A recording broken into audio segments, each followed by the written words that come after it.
इयत्ता 5वीच्या सर्व प्रिय विद्यार्थ्यांना सप्रेम नमस्कार।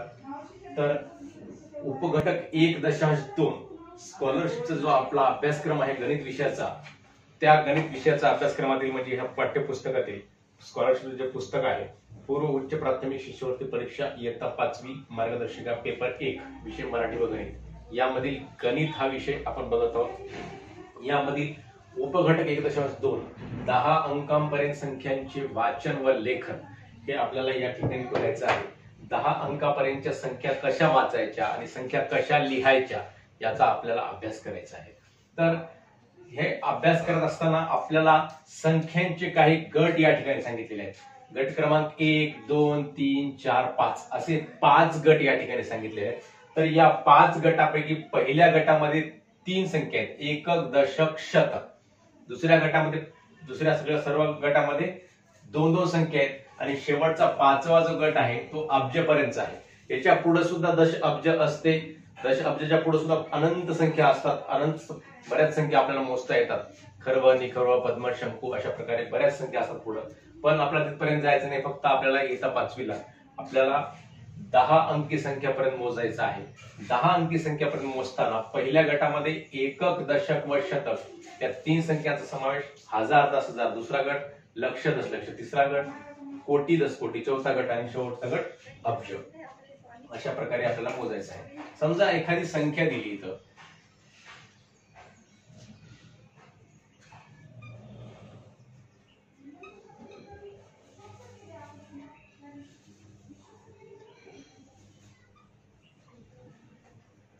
तर ह्या गटामध्ये पहिल्या ह्या जर 3 संख्या आहेत, हे एकक दशक शतक, याला म्हणायचं एकक दशक शतक। पहिली संख्या उजवीकडून पहिली संख्या एकक, दुसरी दशक, तिसरी शतक, चौथी हजार, दस हजार, लक्ष, दशलक्ष, कोटी, दस कोटी आणि अब्ज, अब्ज पर्यंतच्या संख्या या ठिकाणी मांडलेल्या आहेत। मग याचं वाचन कसं करायचं? अब्जाला कोणती संख्या आहे? 6 अब्ज।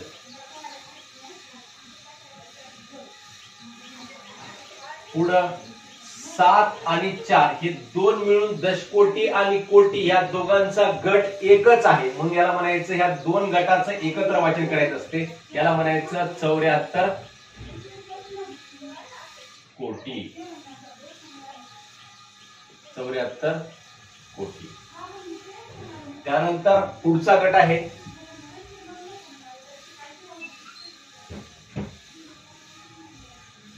6 अब्ज 74 कोटी। पुढचा गट आहे लक्ष आणि दशलक्ष, ह्या 2 संख्या मिळून एकत्र वाचन करायचं 83 लक्ष।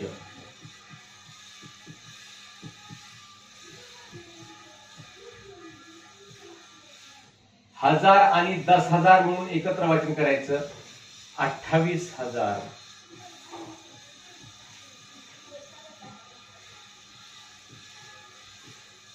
937।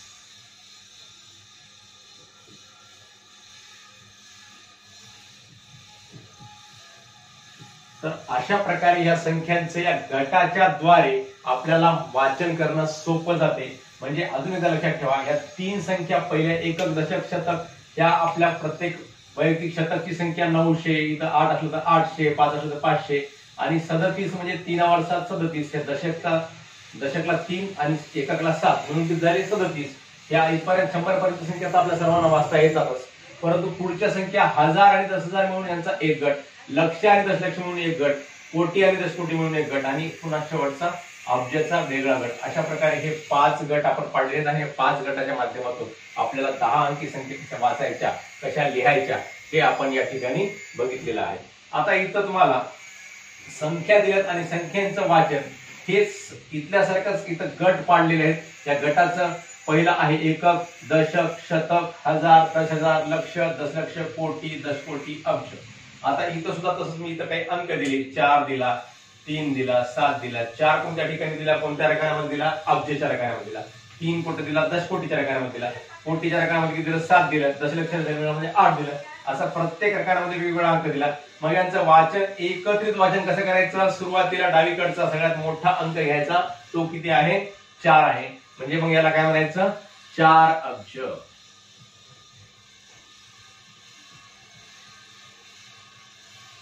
आता दशकोटी आणि कोटी हे दोन मिळून या दोघांचा एक गट होतो. मग किती होईल ते 37. 3 7 37.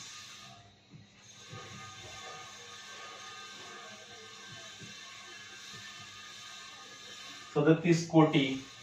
दशलक्ष आणि लक्ष हे दोन मिळून या दोघांचा सुद्धा काय होतो एक गट होतो. 8 वर 6 किती 86 लक्ष.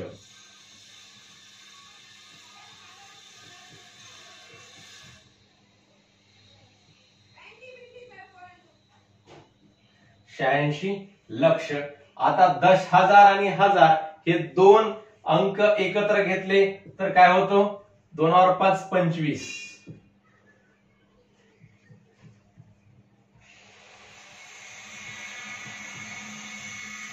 25,000 आणि हे शतकला 9 आहे, दशकला 1 आहे आणि एककला 0 आहे म्हणजे 910.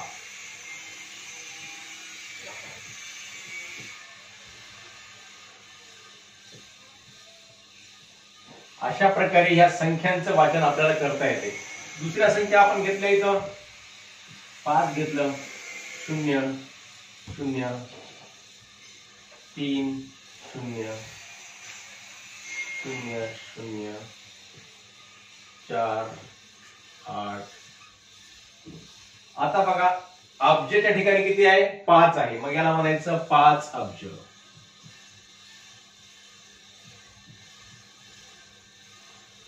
आता दशकोटीला आणि कोटीला काय दिलं 0 0 दिलं म्हणजे 0 0 आहे म्हणजे याचं वाचन करायची गरज आहे का नाही. मग दशलक्षला 3 आहे आणि लक्षला 0 आहे, मग हे दोन मिळून किती होतात 3 वर 0 30 लक्ष.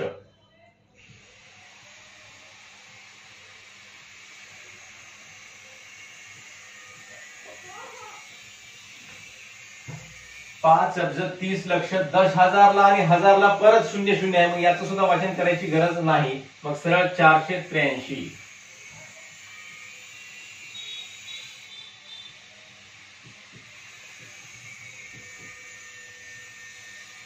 तर अशा प्रकारे याचं वाचन केलेलं आहे.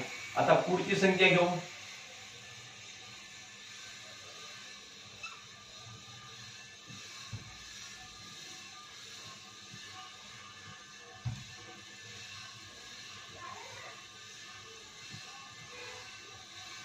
आता हे सर्व मध्ये 0 0 आहे. इथं काय आहे 5 आहे आणि ते 0 आहे म्हणजे किती झाले हे 50. आणि इकडे किती आहे सगळ्यात मोठ्या अब्जच्या ठिकाणी किती आहे 6 आहे. दशकोटीला 2 आहे, कोटीला 5 आहे म्हणजे किती कोटी किती अब्ज 6 अब्ज.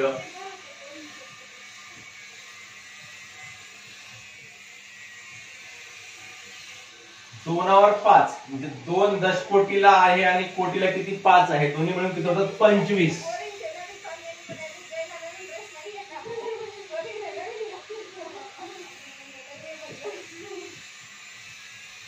6 अब्ज 25 कोटी. दशलक्ष लक्षला 0 आहे, 10,000 1000ला 0 आहे, शतकलाही 0 आहे, शेवटी काय 50. आता हे अशा प्रकारे संख्या दिल्यानंतर याचं वाचन कसं करायचं हे आपण बघितलेलं आहे. आता जर समजा संख्येचं वाचन दिलं तर यावरून संख्या कसं लिहायचं बघा.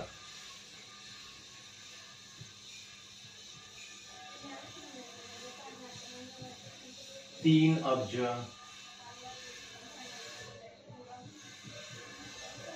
35 कोटी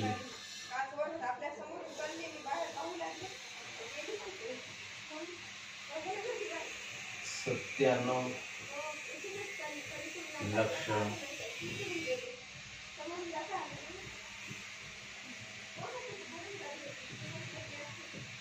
84,000 216. अशा प्रकारची संख्या आहे. 3 अब्ज सांगितले, मग अब्जच्या ठिकाणी किती येईल 3 येईल. 35 कोटी म्हणजे 35 किंवा कितीवर किती 35 3वर 5 35 म्हणजे दशकोटीला 3 आणि कोटीला 5 35 कोटी. 97 लक्ष म्हणजे दशलक्षला 9 आणि लक्षला 7. 84,000 म्हणजे 10,000ला 8 आणि 1000ला 4. 216 शतकला 2 दशकला 1 आणि एककला 6. अशा प्रकारे संख्या लिहिली. आता पुढची संख्या काय दिलेली,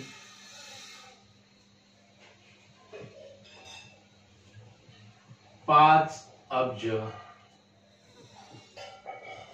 2 लक्ष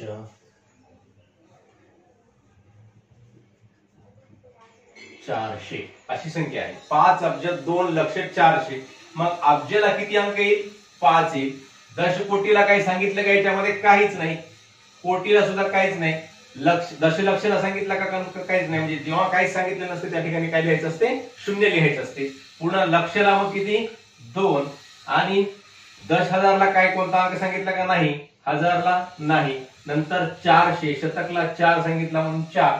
दशकला मग काहीच नाही, 0. आणि एककला सुद्धा 0. अशा प्रकारे संख्यांचं वाचन आणि लेखन करायचं असते. अतिशय सोपा भाग आहे.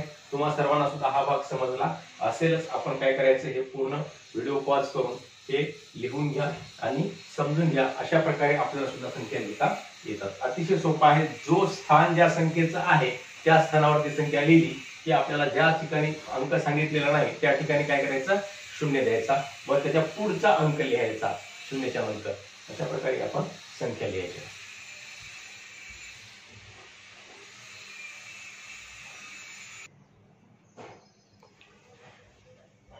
तर विद्यार्थी मित्रांनो, आपण 10 अंकापर्यंतच्या संख्या कसे लिहायचं हे बघितलेलं आहे.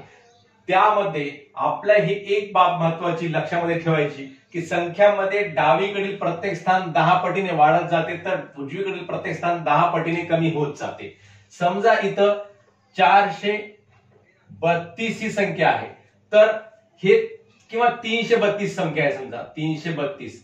इथं सुद्धा 3 आहे आणि इथं सुद्धा 3 आहे, दोन्ही ठिकाणी 3 आहे. परंतु या 3 ची किंमत आहे 300. या 3 ची किंमत आहे 300 तर या 3 ची किंमत आहे 30. म्हणजे डावीकडे 3 तोच आहे. एक स्थान डावीकडे आला म्हणजे त्याची किंमत किती पटीने वाढली, 10 पटीने वाढली. आणि एक स्थान उजवीकडे गेला म्हणजे त्याची किंमत किती पटीने कमी झाली, 10 पटीने कमी झाली. ही बाब लक्षात ठेवा. म्हणजे जसं जसं आपण डावीकडे जाऊ एक स्थान त्याची किंमत 10 पटीने वाढत जाते. म्हणजे या 30ला, दशक स्थानाच्या 30ला इकडं शतक स्थानाच्या 300ची बरोबरी करायची त्याला कितीने गुणावं लागेल, 10 गुणावं लागेल. आणि याची आणि याची तुलना, शतक स्थानाच्या 3ची तुलना आणि दशक स्थानाच्या 3ची तुलना जर करायची असेल तर या 300ला 10 भागावं लागेल. आणि याची आणि याची दशक स्थानाची आणि शतक स्थानाची तुलना करायची असेल तर त्याला गुणावं लागेल. हे समजून घ्या. तसंच उदाहरणामध्ये समजा 1 दशकोटी बरोबर आहे 1 कोटी गुणिले 10. दशकोटी म्हणजे किती, 1 कोटी गुणिले 10. तसंच 1 कोटी म्हणजे किती, मग 1 दशकोटी म्हणजे 10 कोटी भागिले 10. 10 कोटी भागिले 10 म्हणजेच 1 कोटी. 1 कोटी गुणिले 10 म्हणजेच 1 दशकोटी. हे भाग तुम्हाला समजून घ्या. म्हणजेच थोडक्यामध्ये आपण शतक आणि दशकचं उदाहरण तुम्हाला सांगितलं. शतक स्थानच्या 3 ची किंमत 300 आणि दशक स्थानच्या 3 ची किंमत 30. म्हणजे शतक स्थानची किती पटीने जास्त झाली, 10 पटीनं. आणि दशक स्थानच्या 3 ची किंमत किती पटीने कमी झाली तर 10 पटीनं कमी झाली. म्हणजे त्या 300ला 10 भागावं लागते. 300 10 भागलं तर येते 30. आणि या 30 ची तुलना याच्यासोबत करायची असेल तर 30ला किती गुणावं लागते, 10 गुणावं लागते. तर मग येते 300. अशा प्रकारे जसं जसं आपण एक एक स्थान डावीकडे जाऊ तसं तसं त्या स्थानाची किंमत 10 पटीनं वाढत जाते. आणि जसं जसं उजवीकडे जाऊ तसं तशी किंमत कशी होते, 10 पटीनं कमी होत जाते. हे याच्यावरून समजून घ्या. आता कोणत्याही संख्येचा पाव भाग म्हणजे काय, अर्धा भाग म्हणजे काय, पाऊण भाग म्हणजे काय, सव्वा भाग म्हणजे काय, दीड भाग म्हणजे काय, किंवा साडे भाग म्हणजे काय आणि पावणे भाग म्हणजे काय. तर समजा एखादी संख्या आहे. आता आपण 100 पासून सुरू करू. 100चा पाव भाग म्हणजे कोणत्याही संख्येचा चौथा भाग म्हणजेच पाव भाग असतो. 100चा पाव भाग म्हणजे 100ला 1/4 न गुणायचं. पाव भाग काढायचं म्हणजे त्या संख्येला 1/4 न गुणायचं. मग काय होते, याचा पाव भाग 4 ने याला गुणलं म्हणजे 100 आणि 1 चा गुणाकार असते आणि 4 ने याला भागायचं असते. 4 1 4, 4 1 4, 4 2 8. 10 मधून 8 गेले, 2 उरले, झाले 20. 4 5 20 बरोबर आहे 25. म्हणजे 100चा पावभाग किती आहे तर 25 आहे. म्हणजे 100चा पावभाग किती झाला, 25 झाला. अर्धा भाग म्हणजे काय करायचं असते? अर्धा म्हणजे किती? 1/2. दोन भागापैकी एक भाग, कोणत्याही संख्येचा दोन भाग. अर्धा, अर्धी भाकर खाल्ली म्हणतो आपण. अर्धी भाकर म्हणजे एक पूर्ण भाकर मधले दोन तुकडे केले तर काय होतात? दोन भाग. दोन भागापैकी एक भाग म्हणजे अर्धा. पाव म्हणजे चार तुकडे केल्यानंतर चतकोर पोळी, पाव पाव पोळी म्हणजे चार भागापैकी एक भाग असेल तर त्याला म्हणतात पाव भाग. दोन भागापैकी एक भाग असेल त्याला म्हणतात अर्धा. आणि चार भागापैकी तीन भाग असतील त्याला म्हणतात पाव. आता 1/2 100ला भागलं, 2×5 = 10, शून्यला शून्य, बरोबर आहे किती मग? 50. आणि यात 100ला 3/4 न गुणलं तर पाऊण भाग होतो. किती भाग होतो? पाऊण भाग. मग याला गुणलं 4×1=4, 4×1=4, 4×1=4, 4×2=8, 10 मधून 8 गेले, 2 उरले, 20 झाले, 4×5=20 झाले 25. आणि 25 गुणिले 3, 25×2=50, 25×3=75. म्हणजे हे किती झाले मग? 75. म्हणजे पाव भाग 25, अर्धा भाग 50, पाऊण भाग 75. आता सव्वा भाग म्हणजे काय रे बाळांनो? सव्वा भाग कशाला म्हणायचं? तर सव्वा भाग म्हणजे पूर्ण एक भाग आणि त्यामध्ये पाव भाग जेव्हा मिळवला जातो याला म्हणतात सव्वा. त्याला काय म्हणतात? सव्वा भाग म्हणतात. म्हणजेच 100 आणि 25 एकूण किती झाले? सव्वा भाग मिळाल्यानंतर 125 झाले. आता साडे भाग किंवा दीड भाग, याचा दीडपट, 100ची दीडपट म्हणजे 100 पूर्ण, 100 मध्ये अर्धा मिळवला की दीड तयार होतो, दीडपट तयार होते किंवा साडे म्हणायचे त्याला. 150. पावणे, पावणे 200, पावणे भाग. पावणे भाग म्हणजे किती? 100 आणि याच्यामध्ये पाऊण मिळवला काय होतो? पावणे होतो. म्हणजे किती मग? आता 100 आणि 75, 175. तसं आता आपण इथं 1000चा भाग पडू. 1000चा पाव भाग अशा प्रकारेच करायचं. फक्त इथं काय होते? 1000 गुणिले 1/4, बरोबर आहे 4×1=4, 4×2=8, 2 उरले, 4×5=20, शून्यला शून्य. म्हणजे किती आलं? 250. एक शून्य इथं वाढला म्हणून या पाव भागामध्ये सुद्धा एक शून्य वाढला. म्हणजे 1000चा पाव भाग किती होतो? 250 होतो. तर 1000चा अर्धा, 1000च्या अर्धे किती होतात? 500. 500चे दोन समान भाग होतात. 1000च्या अर्धे किती? 500. याच्यासारखंच करा क्रिया. एक शून्य वाढवा आणि गुणिले 1/2. मग इथं सुद्धा एक शून्य वाढलेला काय होतो? इथं जातो. म्हणजेच एक शून्य वाढला म्हणजे किती झाले? 500 झाले. 1000चा 3/4 भाग म्हणजेच काय झाला इथं? आता इथं सुद्धा काय होतं? 250 गुणिले 3 म्हणजे 750, पाऊण भाग. आता सव्वा भाग म्हणजे काय? तसंच 1000 आणि पाव भाग किती आहे?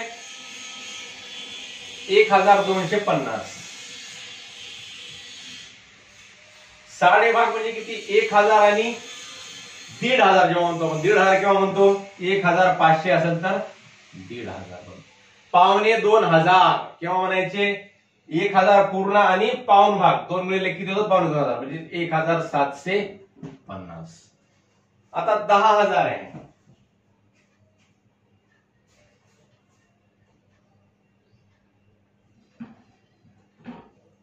10,000चा पाव भाग काय होतो? याच प्रकारे भागाकार करत एक एक शून्य वाढत जातो. म्हणजे किती होतो? 2500 होतो. तुम्ही करून बघा. 10,000चा अर्धा भाग होतो 5000. 10,000चा पाऊण भाग होतो 7500. फक्त इथल्या संख्येमध्ये एक एक शून्य वाढत चालला. इथं शून्य वाढल्यामुळं इथं 2 शून्य होते, एकच्या पुढे इथं 3 झाले, इथे किती झाले? 4 झाले. मग इथं एकही शून्य नव्हता, इथं एक शून्य आला, इथं 2 शून्य आले. इथं एक शून्य होता, इथं 2 शून्य झाले, इथं 3 शून्य झाले. म्हणजे एक एक शून्य प्रत्येक संख्येमध्ये वाढत चालला. 7500. आता सव्वा भाग म्हणजे 10,000 आणि 2500. सव्वा 10,000 म्हणजे किती? 12,500.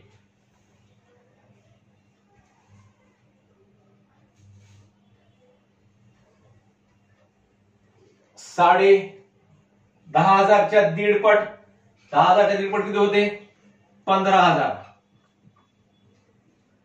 आणि 10,000ची पावणे दोन पट किती होते?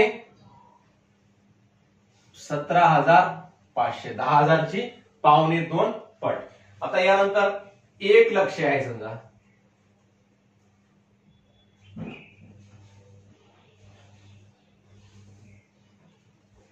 1 लक्षाचा पाव भाग होतो 25,000, अर्धा भाग होतो 50,000, पाऊण भाग होतो 75,000, सव्वा भाग होतो 1 लाख आणि हे 25,000, एकूण किती झाले 1,25,000. दीड भाग होतो 1.5 लक्ष म्हणजे 1 लक्ष आणि अर्धा भाग 50,000. पावणे 2 लक्ष म्हणजे काय 1 लक्ष आणि 75,000. पाऊण भाग म्हणजे 1 लक्ष पूर्ण आणि पाऊण भाग म्हणून काय होतो पावणे 2 लक्ष. 1 लक्ष पूर्ण आणि पाव भाग म्हणून काय होतो सव्वा लक्ष. 1 लक्ष पूर्ण आणि अर्धा भाग म्हणून काय होतो 1.5 लक्ष. अशा प्रकारे या प्रत्येक संख्येचे सव्वा भाग, साडे भाग, पावणे भाग हे काढायचा सुद्धा आपण नवीन इथं अभ्यास केलेला आहे. याच्यामध्ये पाव भाग, अर्धा भाग, पाऊण भाग आपल्या पुस्तकामध्ये दिलेलाच आहे. परंतु कोणत्याही संख्येचा, समजा 400 ही संख्या घेतली 400, त्या 400चा पाव भाग काढायचा म्हणजे काय करायचं 400 गुणिले 1/4. पाव भाग काय होतो मग त्याचा 100 होतो. इथं आपण करून दाखवू तुम्हाला.